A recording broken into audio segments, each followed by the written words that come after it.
Sobre da mensagem, meus irmãos, nós vamos hoje fazer um pouquinho diferente. Hoje a gente vai fazer um pouquinho de teologia sistemática. Na verdade, ao invés de analisar um texto, nós vamos analisar alguns textos. A maioria deles vai estar colocado ali no nosso PowerPoint. E tem uma razão pela qual a gente vai fazer isso hoje. Vou pedir, Gê, para botar o nosso primeiro slide, por favor, tio Carlos. Já que a gente vai continuar falando sobre um assunto que começamos no domingo passado. A gente, na verdade, expondo o livro de Tessalonicenses. E no domingo passado, pela manhã, a gente falou sobre a volta de Jesus. Na continuação do texto da noite, nós continuamos a falar sobre a volta de Jesus. E aí, tudo certo aí com o PowerPoint, tio Carlos? E a gente respondeu, obrigado, e algumas das dúvidas da igreja de Tessalônica. Para apagar a luz, por favor.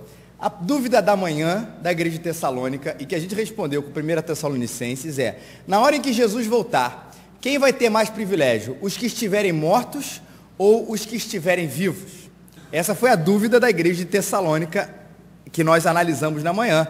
Vimos, como vocês aqui estiveram, os que não tiveram, os nossos sermões estão todos na internet, tem aí o endereço youtube.com/ipgávea ou no nosso site. É que é verdade que ambos serão privilegiados da mesma maneira. Ninguém vai ter mais privilégio por estar vivo quando Jesus voltar, e ninguém vai ter mais privilégio se estiver morto quando Jesus voltar. Os mortos ressuscitarão, e aqueles que estiverem vivos se encontrarão nos ares com o nosso Senhor Jesus.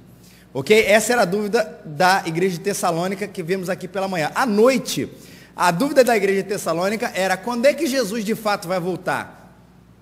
Vimos que ele voltará como o ladrão na noite. Ninguém pode saber a hora, ninguém sabe o dia. Ele vem como a imprevisibilidade dos nossos acidentes, de um assalto. Ninguém vai para a rua dizendo: hoje eu serei assaltado. Isso é imprevisível. Mas ficou uma terceira dúvida que não é da igreja de Tessalônica, meus irmãos, é da igreja presbiteriana da Gávea. Onde é que eu fico quando eu morrer e Jesus ainda não estiver voltado? Por que eu falei isso, meus? Acabei o sermão, alguns irmãos fizeram essa pergunta para mim na porta. Alguns irmãos me ligaram essa semana para fazer essa pergunta, e outros mandaram um e-mail para mim fazendo essa pergunta. Só faltou SMS, mas de resto eu recebi toda a sorte de comunicação sobre o que é que vai acontecer se quando eu morrer e Jesus ainda não estiver voltado. Se a pergunta não ficou clara, é da seguinte maneira, irmãos. Imagina que alguém, não nós, né? Vamos falar de nós, a gente morre daqui a 10, 15, 20 anos. Nesse período, imaginemos que Jesus ainda não estiver voltado. Para onde nós vamos? O que acontece com a gente enquanto aguardamos a volta de Jesus e nós já estivermos mortos? Deu para entender a pergunta? Onde é que eu fico? Ou como eu fico quando eu morrer e Jesus ainda não estiver voltado? E é isso que a gente vai responder aqui um pouco nessa manhã, irmãos. Primeira coisa, e que nós já falamos no domingo passado, é que você não ficará dormindo. Essa é uma compreensão de algumas religiões, falamos isso domingo passado e vamos continuar enfatizando isso aqui, que entendem que enquanto você estiver morto e Jesus não estiver voltado, você entra num sono profundo, um sono da alma, e fica inconscientemente esperando a volta de Jesus. E muitas dessa compreensão, na verdade, é advinda do texto que nós lemos na semana passada de 1 Tessalonicenses, quando Paulo usa a expressão aos que dormem, né? E os que dormem, e Paulo, a gente viu isso na semana passada também, eu vou enfatizar isso um pouquinho, falou que a gente viu que, na verdade, a expressão os que dormem é um eufemismo para morrer. Da mesma maneira que nós dizemos que fulano de tal descansou, que fulano de tal morreu, que fulano de tal se foi, é um sinônimo de que fulano de tal morreu. R.C. Sproul, quando ele vai falar sobre o sono da alma, diz: o sono da alma é geralmente descrito como um tipo de animação suspensa temporária da alma, entre o momento da morte pessoal e o tempo quando o nosso corpo será ressuscitado. A gente já falou bastante sobre isso no domingo passado. Mais uma vez, recomendo a você, se ficou alguma dúvida nesse assunto, dá uma olhadinha no sermão lá na nossa página, no nosso site, ou na página do YouTube, você vai ver todos os argumentos que nós usamos, o texto do Lázaro, o texto e outros textos que Jesus usa para falar de que a nossa alma não vai ficar dormindo. E até porque, meus irmãos, a Bíblia só registra, e esse argumento vai permear todos os nossos momentos aqui, 2 lugares para onde nós vamos, o céu e o inferno. Bom, você não vai ficar dormindo. Segundo ponto, você não vai para o purgatório também. A Bíblia só registra, como eu disse, 2 lugares para onde você vai, o céu e o inferno. E o Dr. Wayne Grudem, quando ele vai falar sobre o purgatório, ele diz o seguinte: no ensino da Igreja Católica Romana, o que é o purgatório? É o lugar para onde a alma dos crentes vai a fim de ser purificada do seu pecado, até que esteja pronta para ser admitida no céu. De acordo com esse pensamento, os sofrimentos do purgatório são dados por Deus em substituição à punição dos pecados que os crentes deveriam ter recebido nessa vida, mas não receberam. Essa é a doutrina do purgatório. A gente aqui respeita as religiões, mas a gente vai falar do que a Bíblia fala, e a Bíblia não registra esse lugar que é o purgatório. Bom, mas um dia, se alguém criou o purgatório, é baseado em alguma coisa. Se a Igreja Católica Romana um dia se baseou para falar do purgatório, ela se baseou num texto. Eu vou ler o texto para você, eu quero ver se você reconhece esse texto. O texto diz o seguinte: eis porque ele mandou oferecer esse sacrifício expiatório pelos que haviam morrido, a fim de que fossem absolvidos do seu pecado. Vou ler de novo. Eis porque ele mandou oferecer esse sacrifício expiatório pelos que haviam morrido, a fim de que fossem absolvidos do seu pecado. Bom, a Igreja Católica se baseia nesse texto, que me parece, meus irmãos, muito claro, de que, de fato, nós podemos orar e fazer sacrifícios pelos mortos. Concordam comigo? Vamos lá, vou ler o texto. Eis porque ele mandou oferecer esse sacrifício expiatório pelos que já haviam morrido, a fim de que fossem absolvidos do seu pecado. Qual é o único problema? O texto fala exatamente isso. É que não é um texto bíblico. Esse texto está lá em 2 Macabeus, capítulo 12, versículo 45. Por isso você pode procurar na sua Bíblia, de Gênesis a Apocalipse, você não vai encontrar esse texto. Que é um livro, como nós falamos, é um livro apócrifo. É um livro que só foi chancelado pela Igreja Católica depois do Concílio de Trento, muito tempo depois da Reforma Protestante. Então, a base pela qual a Igreja Católica Romana fala sobre o purgatório não é um texto da Bíblia, não é um texto da Palavra de Deus, mas um texto apócrifo que ela usa como base para determinar a existência do purgatório. E é interessante, eles pegam alguns outros textos da Bíblia também. Por exemplo, a gente não vai poder analisar todos aqui, Mateus 12, 32. O que Mateus 12, 32 fala e que é usado também para a doutrina do purgatório, que nós aqui vamos refutar. Todo aquele, Jesus diz, todo aquele que disser uma palavra contra o Filho do Homem será perdoado, mas quem falar contra o Espírito Santo não será perdoado, nem nesta era, nem na que há de vir. Todo aquele que disser uma palavra contra o Filho do Homem será perdoado, mas quem falar contra o Espírito Santo não será perdoado, nem nesta era, nem na que há de vir. O que é a interpretação da Igreja Romana sobre esse texto? Ora, se Jesus fala que o pecado não vai ser perdoado, nem nesta era e nem do porvir, o pecado não será perdoado, logo, esse é o argumento, admite-se que se o pecado não pode não ser perdoado, é que ele também pode ser perdoado. Mas isso não é um raciocínio lógico de acordo com o nosso texto. Eu vou dizer o que o Dr. Grudem também falou isso. Dizer que alguma coisa não acontecerá na era por vir, não implica que ela possa acontecer na era por vir. O que é necessário para provar a doutrina do purgatório não é uma afirmação negativa como essa, mas uma afirmação positiva que diga que as pessoas sofrem com o propósito de ser continuamente aperfeiçoados até morrerem. Mas a Escritura não diz isso em lugar nenhum. O fato de Jesus ter dito, todo aquele que disser uma palavra contra o Filho do Homem será perdoado, mas quem falar contra o Espírito Santo não será perdoado, nem nesta era, nem na do porvir, não quer dizer que a pessoa possa vir a ser perdoada.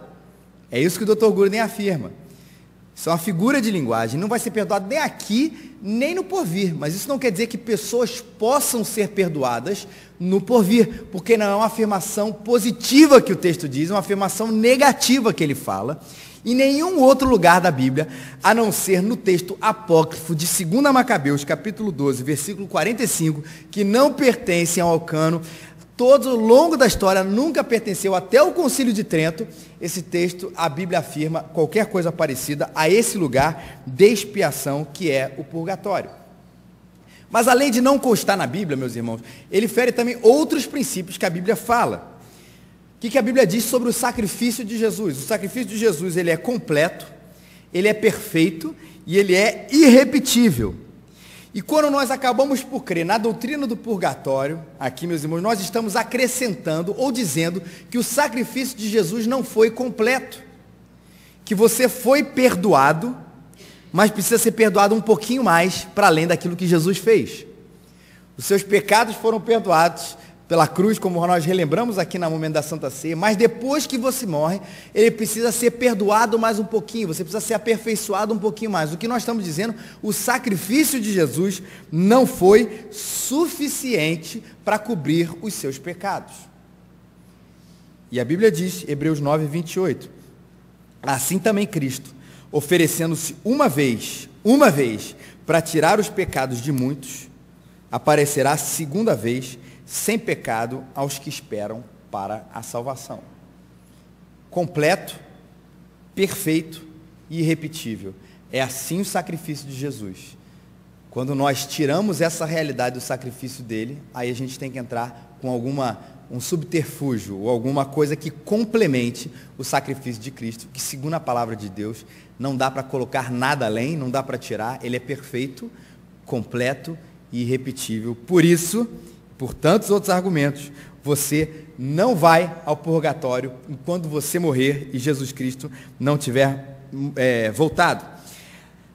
Só continuando um pouquinho aqui sobre a doutrina do purgatório, o Berkhoff fala, a doutrina do purgatório afirma que nós devemos acrescentar algo à obra realizada por Cristo, que as nossas boas obras também são meritórias, que podemos realizar obras que excedem o que dever manda, e mais interessante, que o poder das chaves que a igreja detém é absoluto no sentido judicial. A igreja pode encurtar, porque a doutrina do purgatório também afirma que quando as pessoas acendem uma vela e fazem sacrifícios aqui em terra, isso vai melhorando, isso vai iluminando o caminho, que a igreja tem isso no seu poder, nas suas mãos, encurtar, suavizar e até mesmo terminar os sofrimentos do purgatório.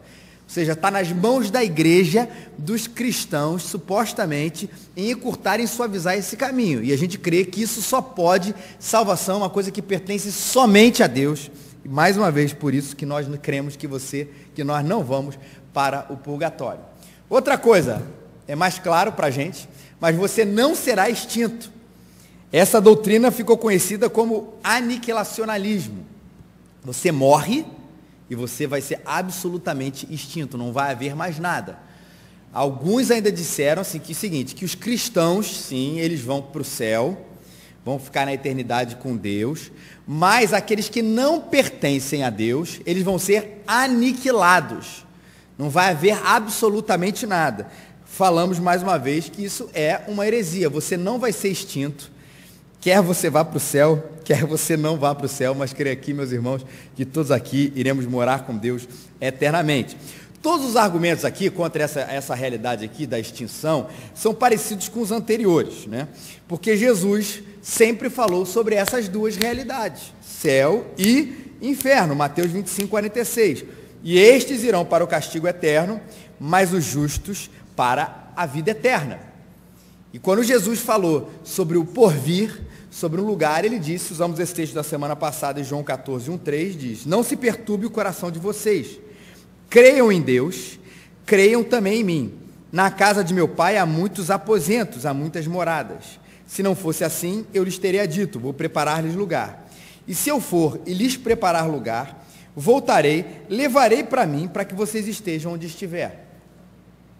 Ora, se Jesus Cristo falou que alguns vão para o castigo eterno e outros vão para a vida eterna, é porque existem somente esses dois lugares. Senão vocês não acham que Jesus falaria uma terceira via, ou uma quarta via, ou uma quinta via? Não é o destino mais importante da nossa vida? Não são as nossas férias que começam nessa sexta-feira, irmãos? Orem por mim. Mas o destino mais importante da nossa vida é, de fato, a nossa eternidade. Se é a coisa mais importante onde a gente vai, Jesus não vai falar duas coisas, mas na verdade tem 3 ou 4 ou 5. Os céus e o castigo eterno. A vida eterna e o castigo eterno. Céu e inferno. Os justos e os não justos, os injustos. Um vai para um lugar e o outro vai por outro. Portanto, você não será extinto. Você não vai reencarnar também. Texto clássico, Hebreus 9, 27. E como aos homens está ordenado morrerem uma só vez, vindo depois o juízo. Hebreus 9, 27 é um texto claríssimo que fala que não existe reencarnação, além de todos os outros textos, meus irmãos, da palavra de Deus. Mais uma vez, Jesus só fala em 2 dimensões, céu e inferno, castigo eterno e vida eterna. E o texto de Hebreus ainda é mais claro ainda, olha, os homens morrem uma só vez, e depois disso vai vir o que, irmãos? O juízo. Então não tem uma melhora, um aperfeiçoamento da alma, tanto pela viés do purgatório, quanto não tem um aperfeiçoamento da alma pelo viés da reencarnação, que é essa doutrina de outras religiões, que fala que a gente vive essa vida, depois morre, reencarna, vive uma outra vida, morre, reencarna, vive a outra vida, e aí tem pequenas variações sobre as diversas religiões, mas a ideia é que você paga certas coisas na próxima vida que você cumpriu ou fez nessa vida. Isso nós não acreditamos, nós não vamos reencarnar, nós não vamos ser extintos, nós não vamos ficar dormindo, nós não vamos para o purgatório, mas afinal, pastor, para onde é que eu vou quando Jesus voltar? O texto é claro, a Bíblia é clara, você vai imediatamente à presença de Deus. Você não é extinto, não vai ficar dormindo, não vai para o purgatório e não vai reencarnar. Você, quando morre, imediatamente, mesmo que Jesus não tenha voltado, você vai à presença de Deus. E aí a gente vai ver os textos, alguns a gente vai repetir que falamos na semana passada, outros você vai ver que são novos. O texto clássico do ladrão na cruz, e disse-lhe Jesus, vamos ler juntos, irmãos? E disse-lhe Jesus, em verdade te digo, que hoje estarás comigo no paraíso. Se usamos na semana passada, talvez sejam textos mais clássicos. Ora, se eu vou ficar dormindo, se eu vou reencarnar, se eu vou para o purgatório, se eu vou ser aniquilado, como é que Jesus promete ao ladrão na cruz, que estava prestes a morrer e que naquele momento ali entrega a sua vida a Jesus, por que Jesus disse para ele, olha, hoje mesmo você vai estar comigo no paraíso, se tal coisa, paraíso não existisse. E paraíso na Bíblia, meus irmãos, só você fazer uma análise dessa palavra, é de fato sinônimo da vida eterna. Será que é só esse texto que fala sobre que nós iremos estar com Deus imediatamente? Não, olha o que Paulo fala quando ele pensa em morte. Mas de ambos os lados estão em aperto, tendo desejo de partir e estar com Cristo, porque isto é ainda muito melhor. Paulo está falando, eu estou dividido.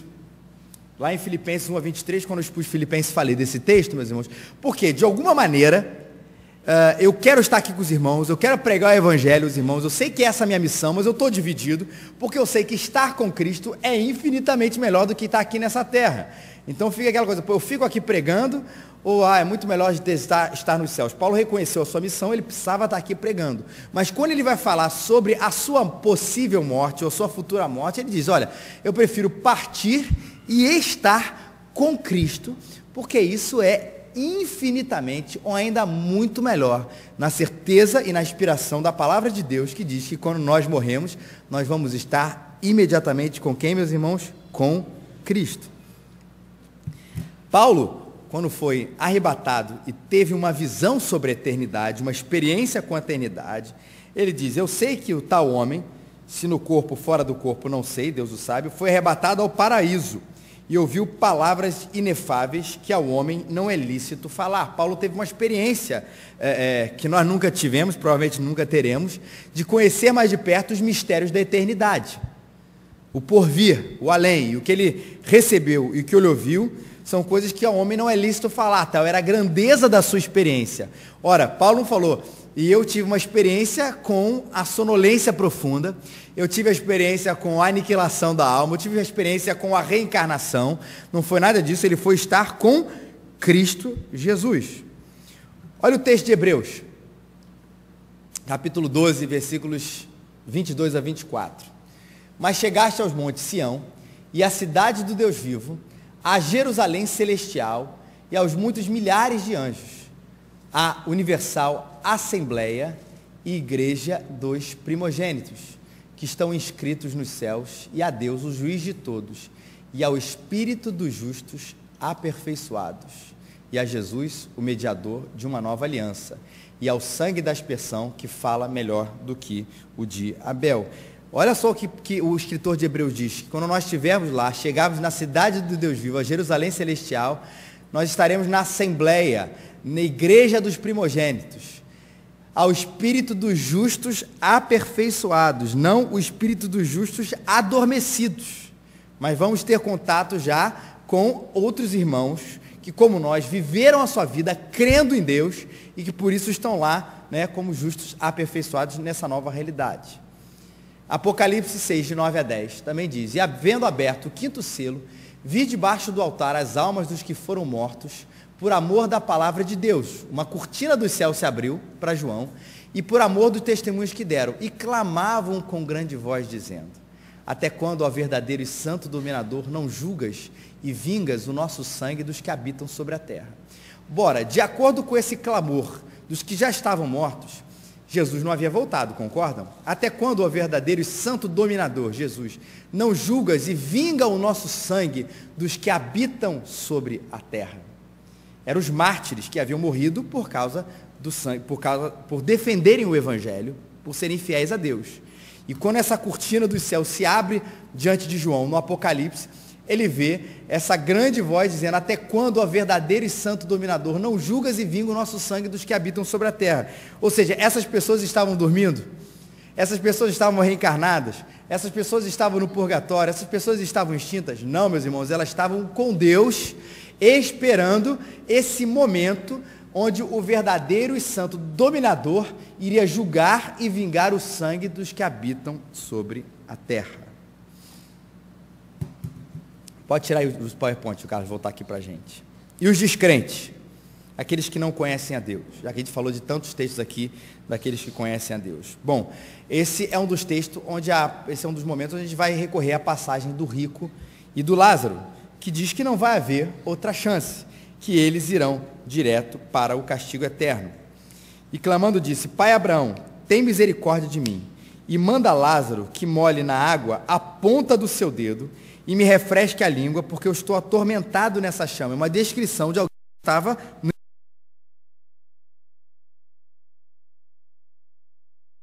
E Lázaro somente males, e agora este é consolado, e tu atormentado. E além disso está posto um grande abismo entre nós e vós, de sorte que os que quisessem passar daqui para vós não poderiam, nem tampouco os de lá passar para cá. Independente se Jesus está usando isso como, se aqui foi um fato, ou se foi uma metáfora, ou se foi uma parábola, isso é uma verdade.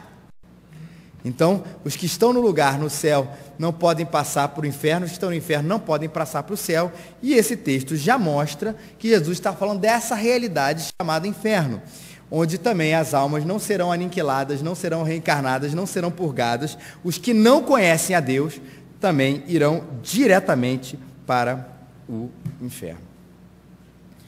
Diante disso tudo, meus irmãos, nós estaremos com Deus imediatamente. E enquanto não estivermos ressurretos com um novo corpo, e aí eu quero lembrar, e especialmente dar o contexto de quem não esteve aqui na semana passada, de que quando Jesus voltar, se nós estivermos mortos, nós ressuscitaremos, mas enquanto nós não estivermos ressuscitados e quando Jesus voltar, nós estaremos também, como vimos hoje nessa manhã, com Cristo Senhor Jesus, o nosso Redentor. E o pastor Franklin, na sua teologia sistemática, Franklin Ferreira, ele vai citar o Anthony Hockman, dizendo que é uma verdade, irmãos, nós não temos uma descrição completa da natureza dessa comunhão com Cristo após a morte. Ou seja, eu não posso afirmar aqui, porque a Bíblia não afirma, como será exatamente esse nosso, o que a teologia chamou de estado intermediário, como será exatamente isso, essa realidade que nós viveremos enquanto aguardamos a vinda do nosso Senhor Jesus, se estivermos mortos, aguardando a vinda do nosso Senhor Jesus. A Bíblia não descreve isso. O que a Bíblia descreve, o que a Bíblia nos fala, e nós podemos afirmar, a partir de todos os textos que nós lemos, é que nós estaremos imediatamente com Deus, com Cristo Jesus.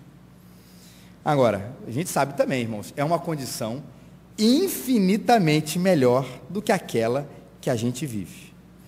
Mas o que nós esperamos, tio Carlos e Lares, esse é o último versículo, aí no nosso PowerPoint, é o que 2 Pedro 3,13 diz. Mas nós, segundo a sua promessa, aguardamos novos céus e nova terra em que habita a justiça. Mas nós, segundo a sua promessa, aguardamos novos céus e nova terra em que habita a justiça. O que de fato, obrigado, tio Carlos, o que de fato a gente espera é um reencontro de Deus com o seu povo, e presta atenção nisso, porque a ressurreição vai falar muito sobre isso. É uma junção de Deus com o seu povo, da alma com o nosso corpo e dos céus com a terra, porque o Apocalipse vai descrever que vai haver essa junção, a nova Jerusalém, os céus e a terra, eles se fundirão nessa nova realidade que nós falamos na semana passada. Porque ao mesmo tempo que nós estaremos em alma, nós não estaremos em corpo, mas um dia, quando Jesus voltar, nós nos uniremos aqui ao nosso corpo. Quem esteve aqui semana passada, é um novo corpo glorificado, é um novo corpo incorruptível, infinitamente melhor e diferente daquele que a gente está vivendo agora. Mas ainda assim, meus irmãos, é um corpo. Na mesma realidade que nós não seremos, ficaremos perambulando, nós habitaremos no novo céu e na nova terra também. Habitaremos num lugar, é o que a Bíblia nos diz, mas diferente do que a gente vive hoje, é um lugar onde habita a justiça. Vai ser um reencontro eternamente, como diz aí o Apocalipse, de Deus será a cidade, Deus será a luz do seu povo, será uma comunhão completa e esse reencontro de Deus com o seu povo. E por isso, tudo unido, num novo tempo, numa nova história, num novo corpo, numa nova vida, unido com o mesmo Salvador que o Apocalipse promete. Eu vi um novo céu e uma nova terra, porque já o primeiro céu e a primeira terra passaram e o mar já não existe. E eu, João, vi a cidade santa, a nova Jerusalém, de que Deus descia do céu, adereçada como uma esposa ataviada para o seu marido. E ouvi uma grande voz do céu que dizia: eis aqui o tabernáculo de Deus com os homens, pois com eles habitará, e eles serão o seu povo, e o mesmo Deus estará com eles, e esse será o seu Deus. E Deus limpará dos seus olhos toda lágrima, não haverá mais morte, nem pranto, nem clamor, nem dor, porque as primeiras coisas são passadas. Apocalipse 21, de 1 a 4. É isso que a gente espera. Por isso, para a gente terminar, continue esperando com esperança. Você vai ressuscitar, você vai habitar com Deus, o que é infinitamente melhor, e todas essas coisas que nós vemos um dia irão passar e serão refeitas e serão reconstruídas num lugar onde habita a verdadeira justiça. Enquanto aguardamos isso em céu, em terra, e já aguardamos a volta de Jesus, enquanto aguardamos isso em céu, estaremos no estado intermediário, ainda assim, aguardando esse tempo. Segunda coisa, acumule tesouros na eternidade. Jesus fala lá em Mateus 6,19, não ajunteis tesouro na terra, onde a traça e a ferrugem consomem. Ajuntai tesouros no céu, onde a traça nem a ferrugem consome, e onde os ladrões não minam e nem roubam. Pense no reino de Deus, viva para o reino de Deus, contribua para o reino de Deus. Se o lugar mais interessante, mais bonito, muito melhor que a gente vive vai ser a eternidade, Jesus fala, acumule tesouros para lá. Não é ideia de mérito, não é ideia que você vai conseguir ser mais celestial do que você já é, todos vamos para o mesmo lugar, para essa nova Jerusalém, mas a ideia é que se o lugar que mais te interessa, se o lugar que é mais importante, se o lugar onde está a sua verdadeira vida e a eternidade, acumule tesouros lá, e não aqui, onde tudo é extremamente passageiro. Terceiro ponto, não ore pelos mortos, mas ore muito pelos vivos. A Bíblia não ensina a oração pelos mortos, mas ela ensina a oração pelos vivos. Muito pode, por sua eficácia, a súplica do justo. Ore por aqueles que não conhecem Jesus. Ore por aqueles que precisam conhecer o Senhor Jesus. Ore pelos enfermos. Ore pelas famílias. Ore pelo nosso tempo. Ore pelo nosso mundo. Ore pelo seu filho. Ore pela sua filha. Ore pelo seu pai. Ore pela sua mãe. Ore por todas as pessoas.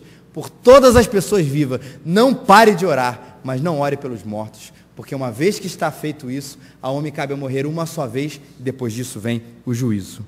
E por último, seja um agente de viagens. Não venda a passagem, mas ofereça a passagem para a Nova Jerusalém. Isso é evangelização. A Bíblia não diz isso? Quando os discípulos perguntaram, Senhor, será esse o tempo que o Senhor vai restaurar Israel? Jesus falou, não vos compete saber tempos ou épocas. Mas o que cabe a vocês é ir por todo mundo, pregar o Evangelho, vós recebereis poder ao descer sobre vós o Espírito Santo, e vocês vão ser as minhas testemunhas. Seja o agente de viagem, e que assim Deus nos abençoe. Vamos orar?